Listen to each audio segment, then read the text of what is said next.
we age principally by damaging core systems like the circulatory system. And one of the best descriptions I ever heard about the danger of glucose is that glucose as a molecule is like a broken shard of glass in your circulation. Dr. Bob Hariri, when you look at the world of longevity, there's a pretty strong connection between insulin resistance, between high blood sugar, but even then getting into the world of senescent cells, which people may or may not have heard of, and how our body gets rid of these cells that could be problematic as we get older. But it seems as though high blood sugar plays a big role with that. So we'll talk about that, but I want to ask, can we talk a little bit about senescent cells in general? So Tom, a senescent cell is defined by a cell which in its lifetime has aged, usually aged quite normally, and reached a state where because of accumulated damage, it stops dividing and it starts to switch to a form, what we call a phenotype, that's called the senescence-associated secretory phenotype. And what that means is the synthetic apparatus of the cell, instead of making functionally beneficial proteins and signaling molecules, starts to produce very pro-inflammatory and in some cases pro-neoplastic, meaning can cause cancer, signaling molecules that disrupt the normal state of the tissue or the organ. Those senescent cells have to be cleared in order to give way to normal repair and replacement. And most importantly, they have to be eliminated so they stop secreting these very, very toxic chemicals. So as we know, inflammation is a cornerstone of unhealthy aging. We talk about inflammaging. Senescent cells are a huge part of the inflammaging process because they promote that through the secretion of these SASPs, senescence-associated secretory peptides. Interesting. Yeah, it's and when we're younger, I mean, these senescent cells are doing us some favors, right? I mean, they do have a positive play. I think that's what, because they're called zombie cells and this and that. And sometimes it frustrates me because I'm like, okay, well, we also have to give a thoughtful acknowledgement to this is like a very normal functioning part, especially of a younger person, right? Right. Like, can you give some examples of how senescent cells, when we're younger, are helping us? So there's a continuum, right? From every cell in every tissue. Not every cell is the same age or the same functional level. Senescent cells, as we mature and age, they help the remodeling of tissues. In other words, the best way to think about this, have you ever seen a hand of a developing fetus? At some point, the hand looks like a mitten, right? Mm-hmm. All the fingers are connected. The tissue in between the fingers becomes senescent and dies off, and then the fingers separate. And so if you think about it, senescent cells play an important role taking up space in the template while the process of renovation and renewal is occurring. Okay? It's a great way to describe it. And that's that. And I think about it also, think about it in terms of engineering and construction.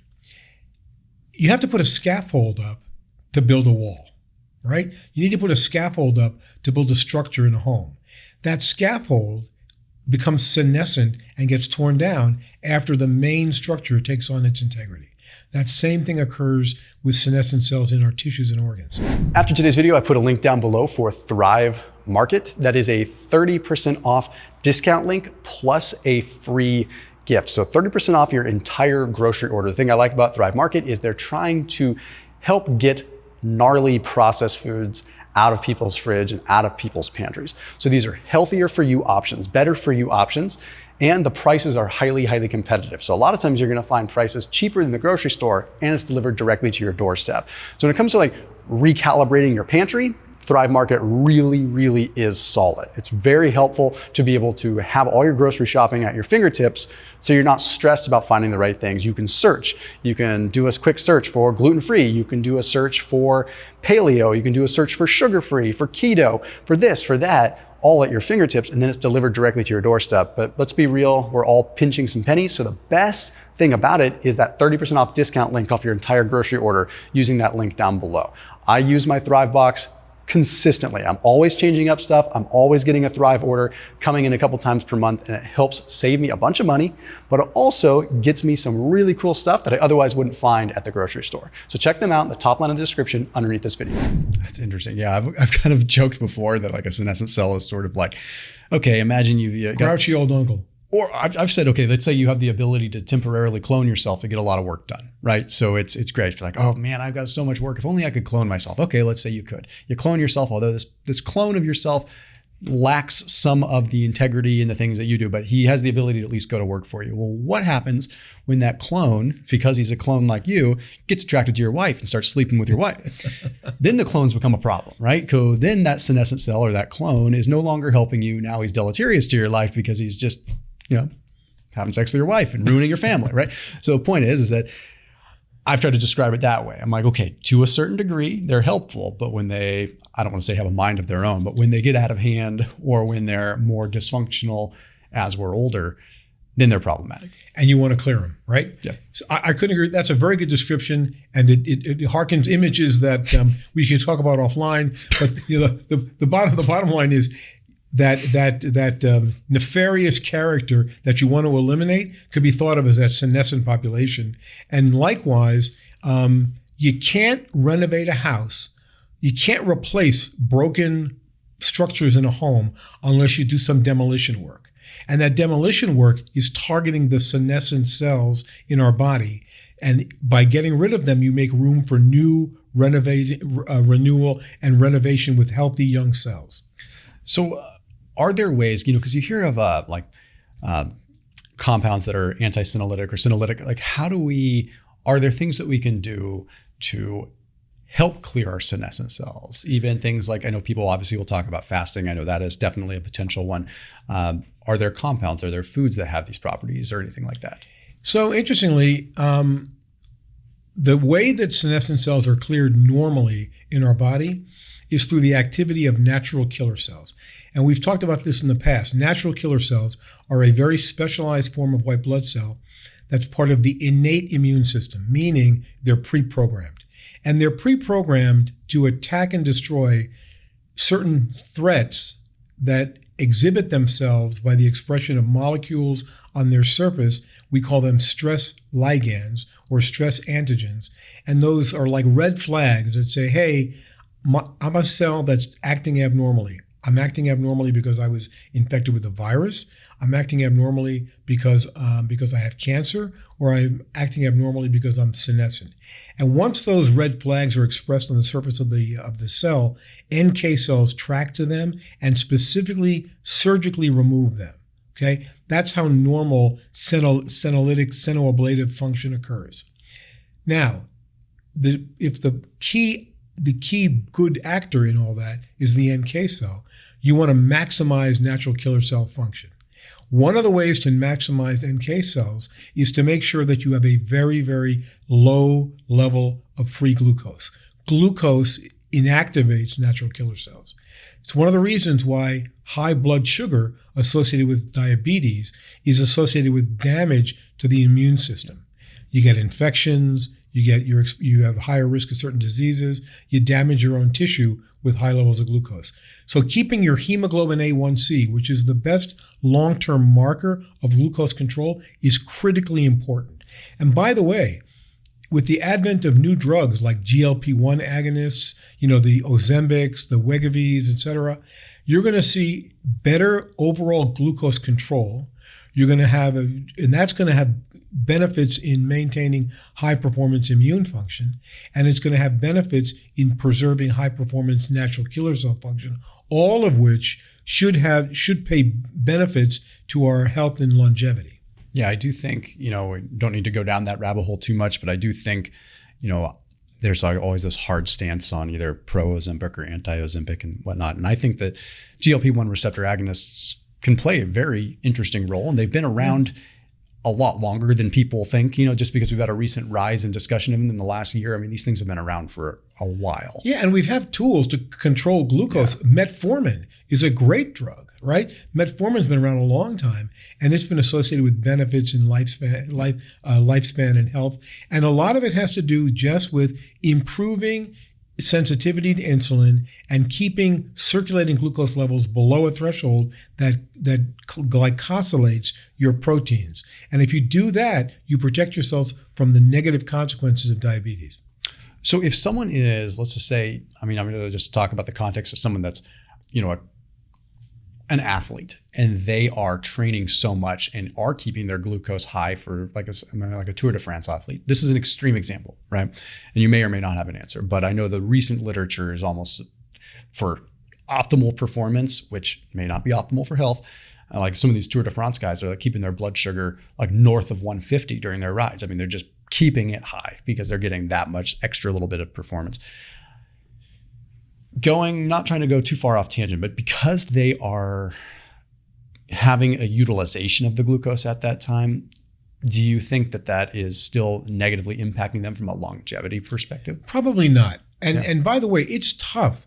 It's actually really tough to keep your blood glucose high when you have a normal pancreas, right? Because as your glucose levels rise, you're going to be releasing endogenous insulin, and that's going to even if you're using it up really fast, there's still going to be a tendency or a movement from glucose to being stored rather than being free circulating. And so. And by the way, I don't necessarily see. So some of these guys are measuring their glucose on these peripheral monitors and so on and so forth.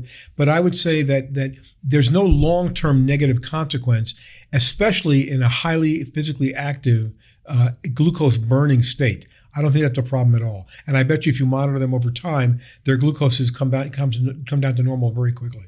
That's what I would have thought as well. And when you start thinking about, the reason that I brought that up is because for me, someone that does a lot of intermittent fasting, I have peripheral insulin resistance that'll occur during a fast, right? Not pathological, but a peripheral, right? So my glucose will be higher from a degree of peripheral insulin resistance, basically from fuel being shuttled into a different area because I'm not using it at this level because I'm so fat adapted at that point. Same thing can happen with people that are on a ketogenic diet where they might see a temporary rise in glucose at certain points in time, but their HbA1c or their HOMA-IR is going to be nice and low. So does a HOMA-IR, which is somewhat of a lagging indicator, suppose of insulin and insulin resistance, does that play a role in these NK cells? Is insulin itself independent of glucose being high? Good question. The data isn't conclusive that anything other than free glucose makes a difference for NK functionality. Because NK cells are circulating, they're swimming in a pool that's filled with free glucose molecules. When those glucose molecules are above a certain threshold, you decrease activity of NK cells and in fact can inhibit their function pretty profoundly. And so, again, and let's face it, the markers we have, the bloodborne markers, are they're snapshots, right? They don't necessarily tell us kind of the long-term exposure that an NK cell has to free glucose. What I can tell you is that if you look at hemoglobin A1C, which is the best long-term measure of glucose control, not glucose levels, but glucose control, people with high hemoglobin A1C have decreased NK function, and that has the consequences of lower NK function. Does this happen within the healthy range too, or is it above just a certain point? Like basically the lower your HbA1c, the better off. If someone's sitting at a 5.5, right? They're not quite above that range. 5.7 is where they kind of 5.7 is kind of the threshold. Yeah. But if they were at a 4.9, is within that healthy range, is there much of a difference, or does it just get exponentially worse above that 5.7 kind of marker? So what we know today is that 5.7 is a good cutoff point. I would argue that the lower you control, the lower you keep that number, you'll have the benefits, not just on NK cells, but sort of general reduction in exposure to free glucose, which in the vascular system creates problems. We know that it has an impact on liver functionality, renal functionality. And so I would argue that if we have continued evidence that there are safe ways to, in general, keep your overall glucose burden down, and it's reflected in a lower hemoglobin A1C, I don't as yet see anything that says that's a bad thing. And remember, since hemoglobin A1C is a measure of glucose control over a long period of time, it doesn't take into account the peaks and valleys that occur during the course of the day. That makes a lot of sense. Yeah, because most people, they take a snapshot of their glucose. And, if you were to look at me, for example, I think, again, things get skewed a lot when you're very active person when you fast a lot, when you eat a low carb diet, because it can be misleading, right? Right. By the way, we don't need to go again down this, but whether you go to LabCorp or Quest, you're going to get a different read too. That's right. It's very, so, and depending upon the time of day. Yeah. I mean, everything, people don't realize it. Blood tests are snapshots. Yeah. Okay. It's like if you want to pick your future boyfriend or girlfriend based upon one snapshot, you're taking a big risk. I'm going to marry you off of Tinder. Yeah, that's exactly. Let's get married right now. Yeah. Right. It's, because like I will have my recent blood work. Shoot, I was a fasting glucose of 106. Someone says, oh my gosh, but my A1C was 5, right? So you can't look at that one snapshot. That's especially, it's just a million different variables. And you know what? We're living in a world where sensor technology is getting so good, like these wearable glucose sensors, they can download enormous amounts of data. Remember, in the past, medicine was dictated by how much data you could generate and how much data you could absorb and digest. Like in airplanes, right? I come from, my life is aviation before medicine. I've been a pilot my entire life. The amount of data you get matters, but how you ultimately manage the trends in that data matter more. A spike in turbine pressure isn't necessarily as big an issue as the overall trends in turbine pressure over time. Same thing occurs with the blood test. I'm waiting for the day we will all have wearable sensor systems that will monitor 50 or 100 different variables, continually uploading them to your computational brother in the form of your phone or whatnot, uploaded to the cloud, analyzed by AI and machine learning, and give you back really important trend analysis and allow the AI systems to say, what's this predictive of down the road? That's where we're headed. I love that. Yeah, because it's a snapshot can just be scary. If you don't, any good practitioner will, I've sent my blood work to lots of different doctor friends of mine when I have questions, and they're all reputable people. And the number one question they almost always ask is, well, what was your last reading? Exactly. Okay, this liver enzyme is elevated. Okay, your B12 is elevated. WebMD that real quick. I got cancer. I'm going to die tomorrow. Well, what is it's not that elevated. It's just, it's maybe I sit high in B12. Maybe that's just the way I am because of my diet. Right. Yeah. And I think it really scares people a lot. But again, I know Oh man, let me tell you something. There have been more panicked phone calls by people who get that one bad blood test result. And all you have to do is say to them, just repeat the test. Yeah.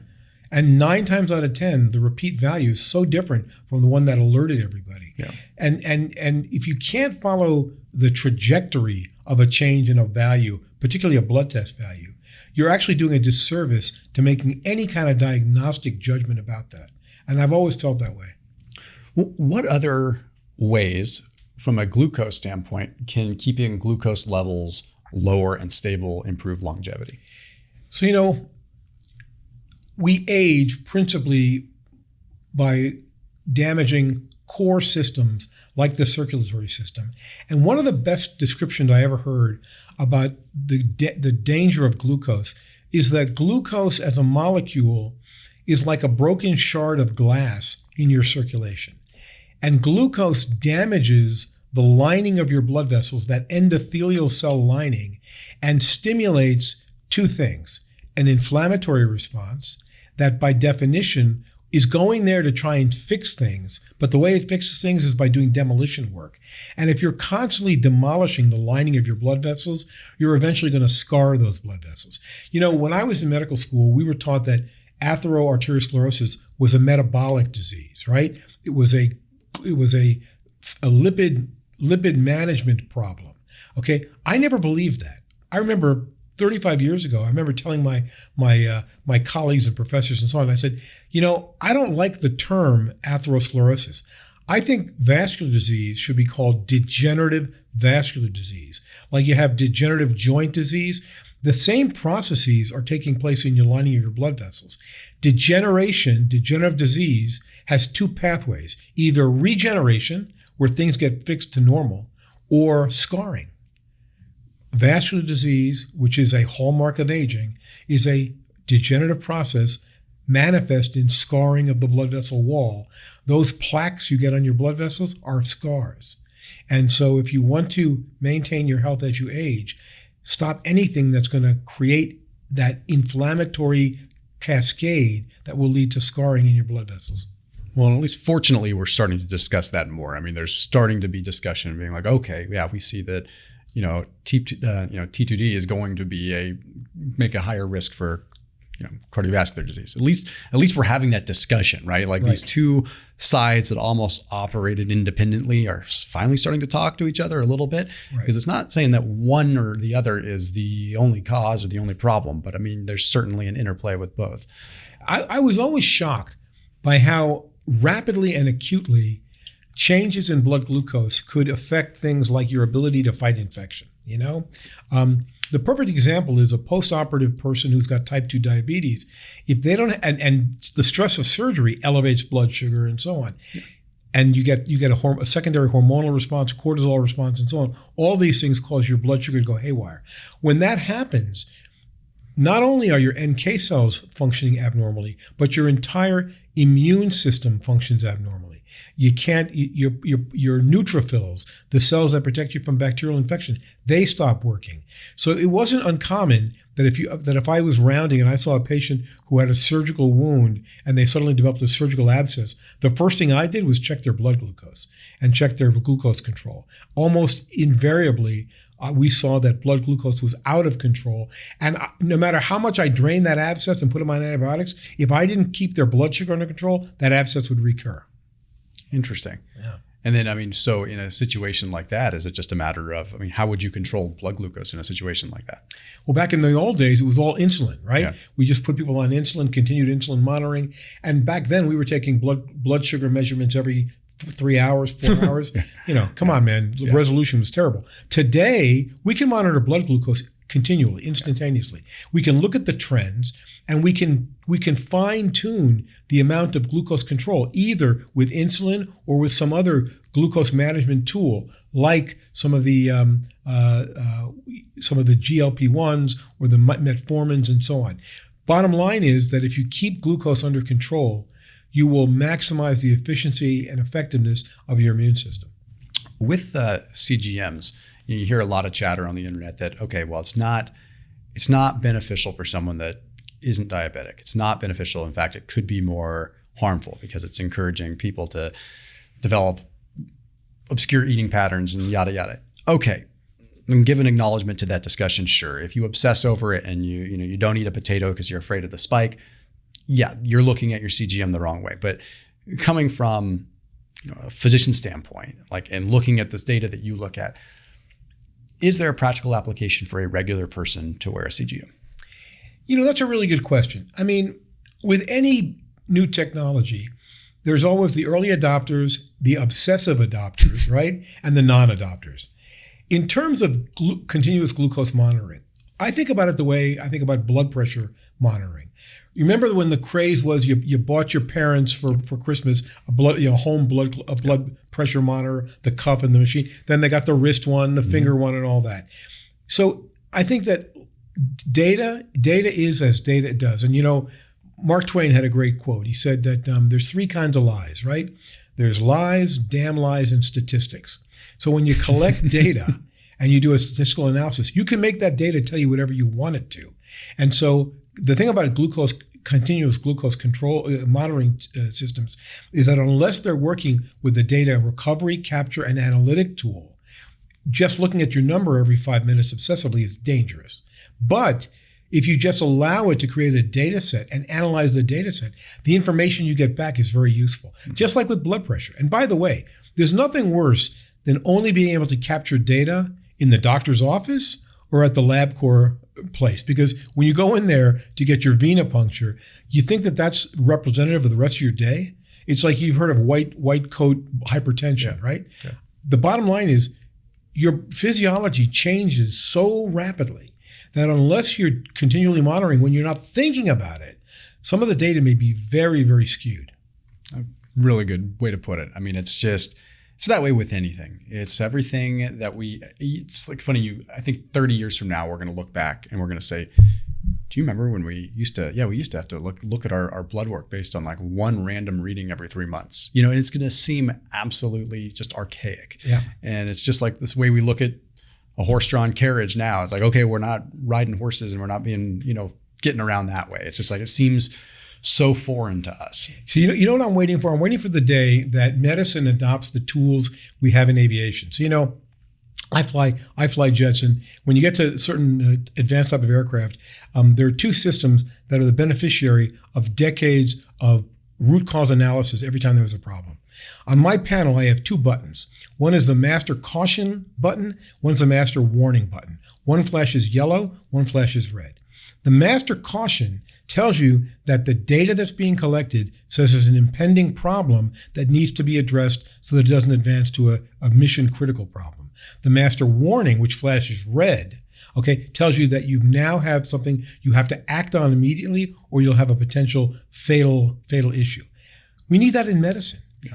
We need to be able to coalesce all this data, and we need to interpret blood glucose, function of our immune cells, blood pressure, blood viscosity. All these things have to go into literally a deep analytic tool that says the assembly of all this information says you need to be looking more carefully at this problem.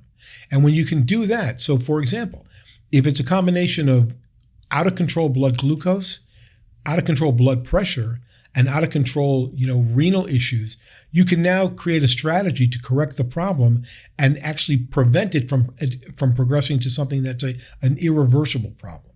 That's what we should need to be doing in medicine. And fortunately, we're in the era of AI and machine learning. So all this data can actually be really, absorbed and analyzed in a comprehensive way. We're not there yet, but I would say in the next 5 to 10 years, our ability to digest all of this information is going to be as good as we have in aviation. I'm with you, man. Well, Dr. Hariri, where can everyone find you? I'd love people to follow my podcast at pilotinghealth.com. Again, that aviation connection, pilotinghealth.com. They can also look at me in social media under Dr. Bob Hariri, at Dr. Bob Hariri. And then obviously follow our company at cellularity.com and fountainlife.com. Beautiful. Thanks, man. Thanks, Tom.